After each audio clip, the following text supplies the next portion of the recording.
If the inflation rate goes up, that makes you more miserable. It's bad. The uh, the other thing, of course, is the unemployment rate. And if the unemployment rate goes up, that makes you more miserable. And I adjusted that to give it a weight of 2. Can you briefly explain how did you come up with the final score for the ratings? So I take the unemployment rate times 2, because if you don't have a job, you're really miserable. So we give it a heavier weight. The third thing is the bank lending rate, the interest you have to pay to obtain credit from a bank. And if that interest rate goes up, of course, that's bad. It makes you more miserable. If you want to buy a home and you have to pay a higher interest rate, it's not good. It's bad. And then we have 3 bads: unemployment, inflation, and the bank lending rate. And we reduce those bads by subtracting one good, and that's the growth rate in GDP per capita, the gross domestic product per capita. And then we have a score. And that is a pretty good view of the economic situation in a fairly simple way, with only 4 variables that you're looking at, and a score. And then, of course, we end up this year with Taiwan being the least miserable country, because it has a relatively low inflation rate in 2025, we're talking about. For the second successive year, Taiwan has taken the number one position as the world's happiest economy. Which components drove this result and what mattered most? In 2025, its inflation was only 1.3% per year. The bank lending rate in Taiwan was 3.26%, and the unemployment rate was 3.3%. Now you have to double that, so that the number used in the calculation is almost 6.7%. But then we subtract one huge good, and the real GDP per capita rose at 9.2% in Taiwan, a huge increase. So you have those 3 bads, you add those together, and you subtract this huge good number with very fast GDP per capita growth, and you end up with a misery score of 2.1% in Taiwan. And if we look at the other countries that score very well, you have first, the happiest would be Taiwan, Singapore, then Thailand, Ireland, the Ivory Coast, Macau, Japan, Qatar, and so on. We have 178 countries in the Hanke's Annual Misery Index.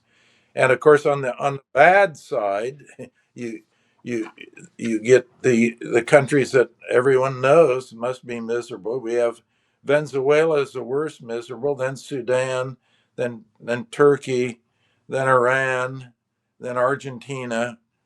So those are the countries on the bad side with bad scores, mainly for inflation. So, why does HAMI now cover 178 countries and what's your inclusion criteria?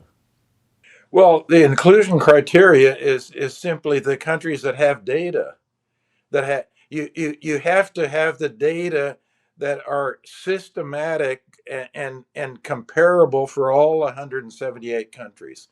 If if a country, some countries are excluded, not very many, but some are excluded because the data just don't exist. So if the data aren't there, I can't include them. I have to have, for each country, I have to have 4 numbers, and the 4 numbers have to come from the same source, and they're collected the same way, measured the same way, and so forth.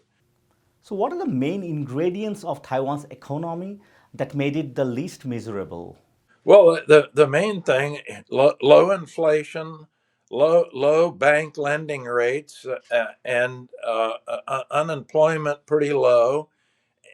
Those are the 3 bad things, and they're low.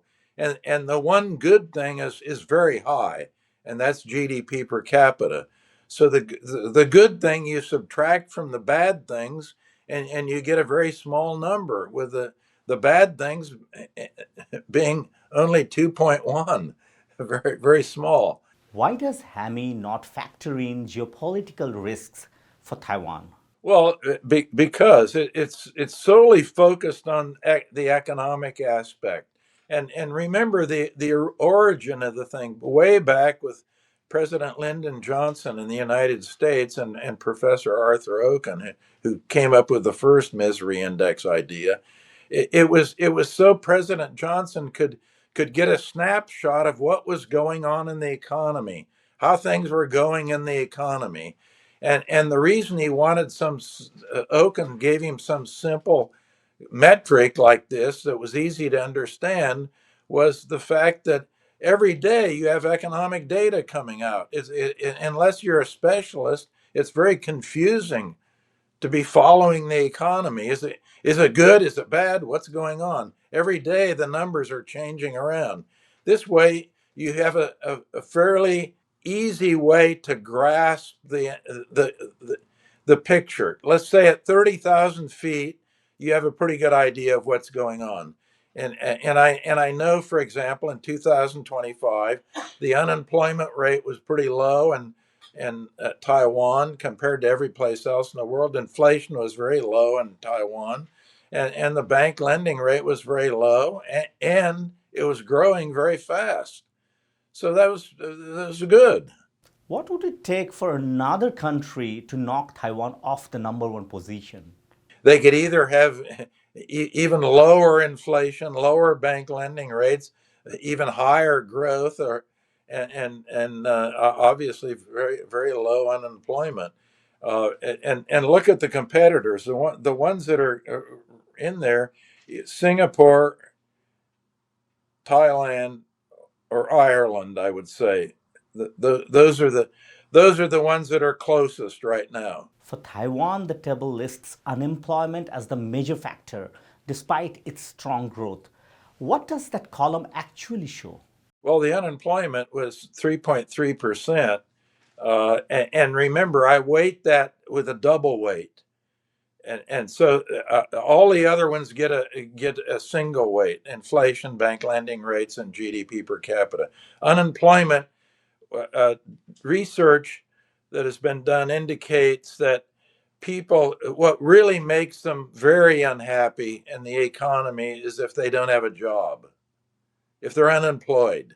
So the suggestion has been made, given research that's been done, that maybe that should be given a higher weight than one. We don't weight that one. We weight it two. In Taiwan, it ends up the unemployment rate, in fact, was 3.3%, but we double that to 6.7%. So in the HAMI index, in the Hanke's annual misery index, it gets a double weight, and that's why it's the main thing that drove the misery index higher in Taiwan is the unemployment rate.